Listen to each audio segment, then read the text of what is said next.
সুষ্ঠু নির্বাচনের লক্ষ্যে বাংলা ওড়িশা সীমান্তে কড়া নজরদারি। হাতিবাড়ি নরিশোল নাকা পয়েন্টে তল্লাশি, উদ্ধার 4 লক্ষ টাকা। নির্বাচনের দিন যত এগিয়ে আসছে ততই বাড়ছে প্রশাসনের তৎপরতা। সুষ্ঠু ও শান্তিপূর্ণ ভোট গ্রহণ নিশ্চিত করতে সর্বত্র জোরদার করা হচ্ছে নিরাপত্তা ব্যবস্থা। বিশেষ করে সীমান্তবর্তী এলাকাগুলিতে বাড়ানো হয়েছে নজরদারি। আসন্ন বিধানসভা নির্বাচনকে সামনে রেখে ঝাড়গ্রাম জেলায় নিরাপত্তা ব্যবস্থা আরো জোরদার করা হয়েছে। নির্বাচন কমিশনের নির্দেশিকা মেনে ইতিমধ্যেই ওড়িশা সীমান্তবর্তী নয়াগ্রাম বিধানসভা এলাকায় কড়া নজরদারি শুরু করেছে পুলিশ, কেন্দ্রীয় বাহিনী ও নির্বাচন কমিশন। জানা গিয়েছে, সীমান্ত এলাকার মোট 5টি গুরুত্বপূর্ণ পয়েন্টে নাকা চেকিং চালানো হচ্ছে। প্রতিটি চেকপোস্টে কেন্দ্রীয় বাহিনী, জেলা পুলিশ এবং নির্বাচন কমিশনের আধিকারিকরা যৌথভাবে তল্লাশি অভিযান চালাচ্ছেন। পাশাপাশি নজরদারির জন্য বসানো হয়েছে সিসিটিভি ক্যামেরা। প্রতিটি গাড়ি থামিয়ে খুঁটিয়ে তল্লাশি করা হচ্ছে এবং সমস্ত তথ্য নথিভুক্ত করা হচ্ছে বলে প্রশাসন সূত্রে খবর।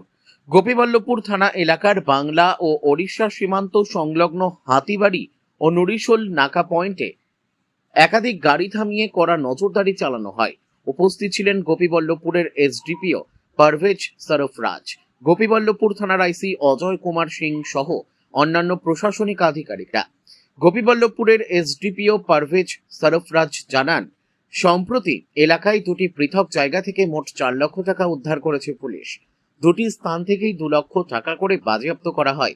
প্রাথমিকভাবে জানা গিয়েছে উদ্ধার হওয়া অর্থ অবৈধ নয়, তবে নির্বাচনকালীন বিধি অনুযায়ী প্রয়োজনীয় নথিপত্র না থাকায় ওই অর্থ আটক করা হয়েছে।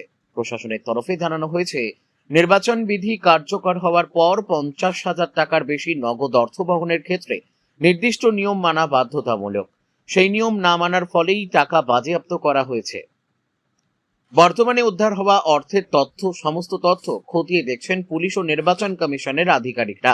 এছাড়াও নির্বাচনের আগে অপ্রীতিকর ঘটনা এড়াতে ও সুষ্ঠু নির্বাচনের লক্ষ্যে সীমান্তবর্তী এলাকায় বিভিন্ন নাকা পয়েন্টে কড়া নজরদারি চালানো হচ্ছে। ঝাড়গ্রাম থেকে অরূপ ঘোষের রিপোর্ট, বিগ নিউজ বাংলা। এই যে বিধানসভা নির্বাচনের আগে বাংলা এবং উড়িষ্যার যে নাকা পয়েন্টগুলো রয়েছে সেগুলো কি ব্যবস্থা নেওয়া হচ্ছে? আসন্ন বিধানসভা ইলেকশনের আগে আমরা সমস্ত এরিয়াতে নাকা পয়েন্ট লাগিয়েছি। টোটাল এই এরিয়াতেই মানে আন্দার গোপীবল্লভপুর আর নয়াগ্রাম বিধানসভায় টোটাল 5টা আমরা নাকা পয়েন্ট করেছি। ইন্টার বর্ডার যেটা আছে উড়িষ্যার সঙ্গে আছে, এগুলোর ভিতরে নজরদারি চলছে। ইসিআইয়ের গাইডলাইন বা ইলেকশন কমিশন অফ ইন্ডিয়ার গাইডলাইন অনুসারে আমরা প্রতিটা জায়গায় সিআরপিএফের টিম আছে, এসএসটি টিম আছে, সেক্টর ম্যাজিস্ট্রেট আছেন, এসএসটি ম্যাজিস্ট্রেট আছেন, এইচএসটি আছে, এগুলো আমরা চালু করেছি এবং প্রত্যেকটা জায়গায় খাতা বা রেজিস্টার মেনটেন করা হচ্ছে। এই যে যেসব গাড়িগুলো যাচ্ছে সেগুলোকে কীভাবে চেক করা হচ্ছে? এগুলোকে ফিস্কিং চেকিং করা হচ্ছে, ম্যানুয়াল চেকিং করা হচ্ছে, দেখে ভালো করে চেকিং করা হচ্ছে, উইথ সিসিটিভি ক্যামেরার আন্ডারে করা হচ্ছে এবং প্রপার মেনটেন করে সিকিউরিটি মেনটেন করে এগুলো করা হচ্ছে। আমাদের নাকা পুরো সব অ্যাক্টিভ আছে।